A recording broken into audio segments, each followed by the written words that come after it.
23, verse 17. You shall have peace, and to everyone who walks according to the dictates of his own heart, they say, no evil shall come upon you. So awesome. Powerful. Amen. Living in an RV, not a good situation. It was unhealthy relationship I was in, and God rescued me from that situation and literally brought me up to Anchorage and been clean and sober for over 3 years now. And an opening came open that I was able to join their independent living program, and so then I moved from Hope Center to Aviator, and it has provided a very amazing opportunity for me to be able to be successful and to be on my feet and clean and sober. What did you accomplish at the Aviator? Looking for a job and learning skills to be able to successfully be on my own. It allows me an opportunity to not have to rely on and to be able to move forward in life and not be homeless. I have my rent paid for until actually February, and then after that, then I'll be paying my own rent. I work at Subway, and I also babysit. I am a sandwich artist working on trying to be a shift manager.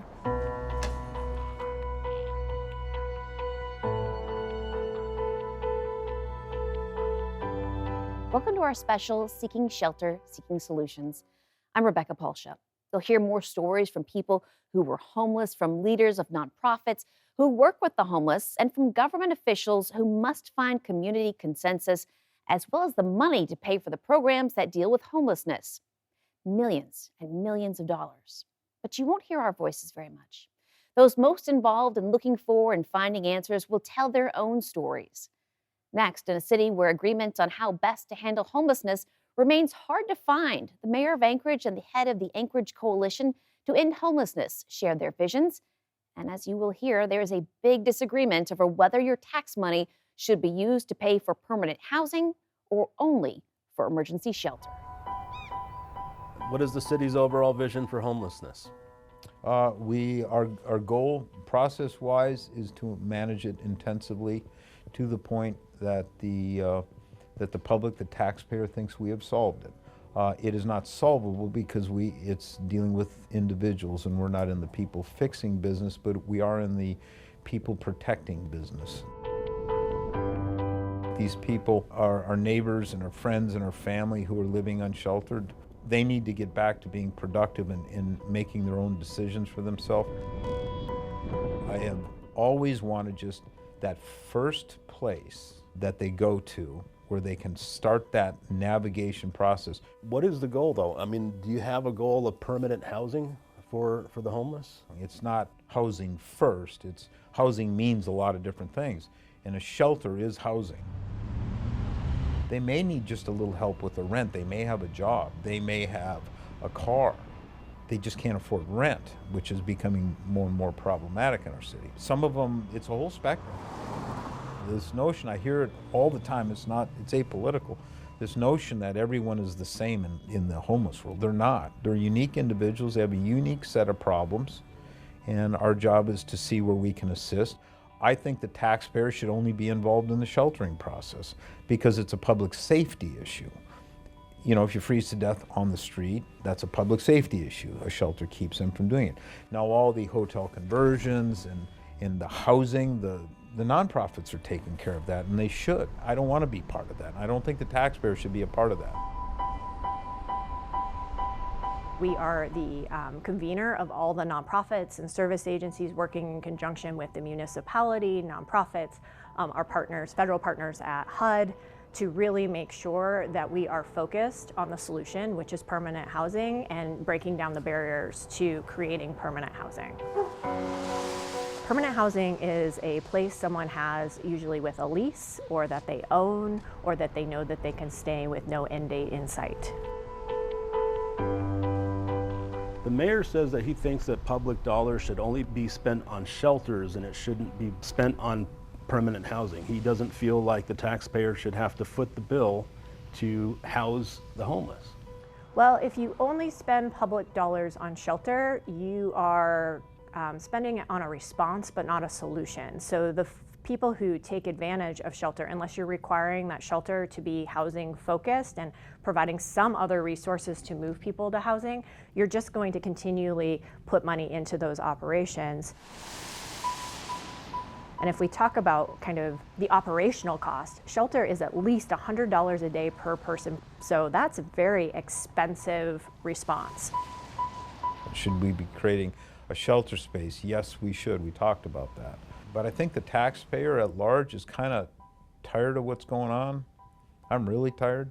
Just quite frankly, the people that are in these, the bad behaving people that are in these camp areas, their behavior needs to be corrected forcefully. And then the people that are, a lot of these people in these camps are really good people, and they're victims of the perpetrators. Everyone has to be part of the solution. And if law enforcement has to step in and make these people in these camps safe from the predators that live in the camps, that's what's going to happen.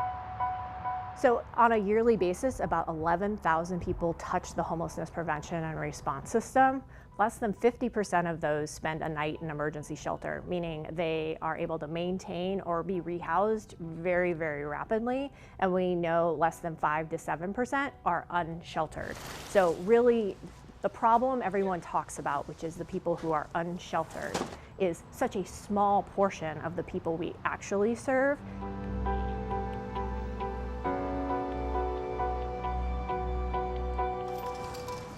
We are open to all housing types, but if we could find more hotels to convert, what we have found is we can turn them on rather quickly. So the first hotel conversion, that real estate transaction had closed in the fall of last year, and it was almost immediately full. And that was the guest house downtown. The lake house has already got tenants moving in, and this is all less than 18 months from when we first conceptualized converting hotels. So it is a rapid response if we can keep everyone pulling in the same direction. Next, we travel to Houston, Texas to see what lessons can be learned about solving homelessness in the Lone Star State.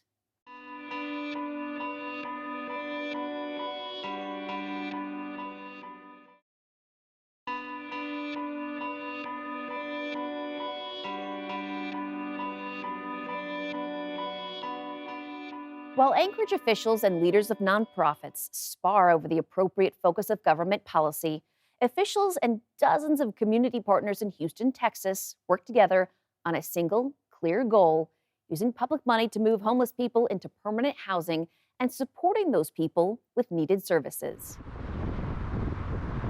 We've really created a collective system here.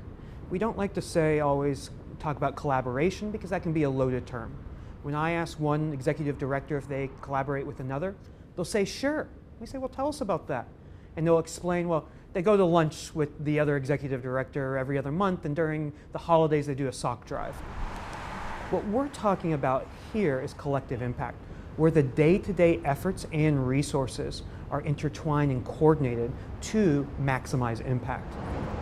So we have over 100 different agencies all working together on one united plan with shared goals and shared strategies to ultimately move the needle on reducing homelessness. You want to do that?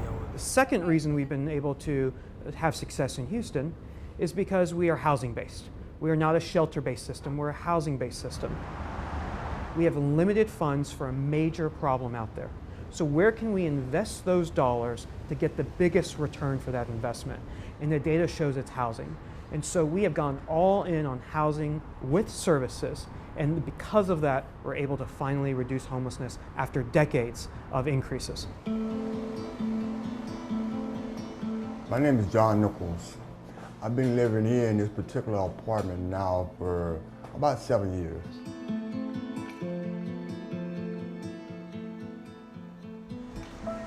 The services are out there if you want them.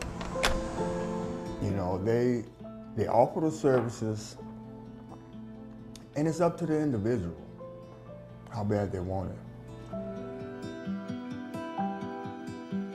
And this is my associate degree that I just earned this past May.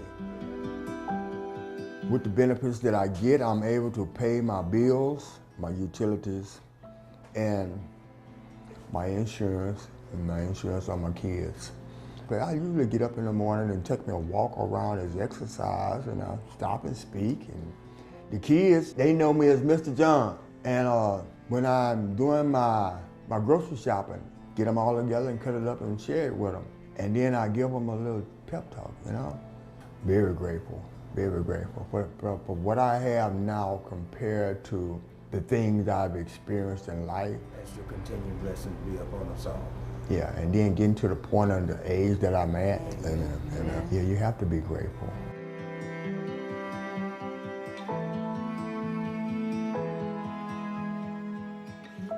The basic philosophy that we have is what is called housing first. And housing first, many people don't understand that. They think that's just moving someone from an encampment into a house.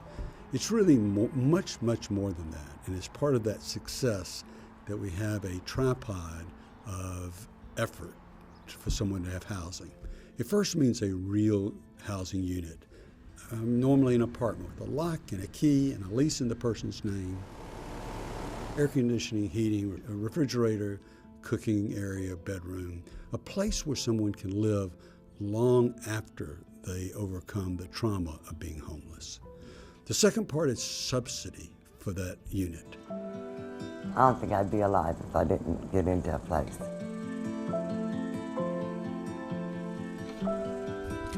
And the third part is professional case management, paid for by funds, could be private funds, could be public funds. Kind of blend in with the middle class. But we've had to work with our landlords to understand the complexity of bringing in these people, getting paid by vouchers, and we have a wonderful landlord engagement team that spends day in, day out doing that. So they appreciate when you bring them inside and give them a decent home.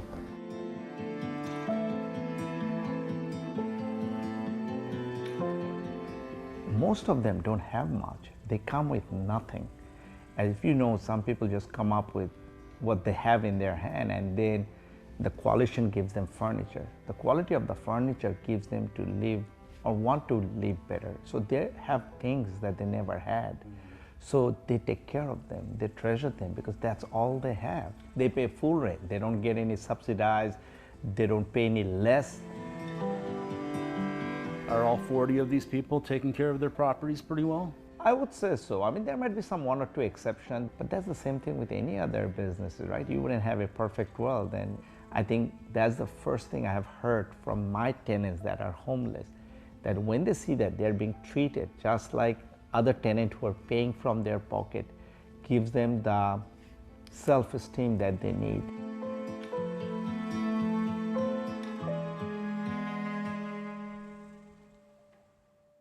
Not everyone agrees that the Housing First model is the best way to help homeless people.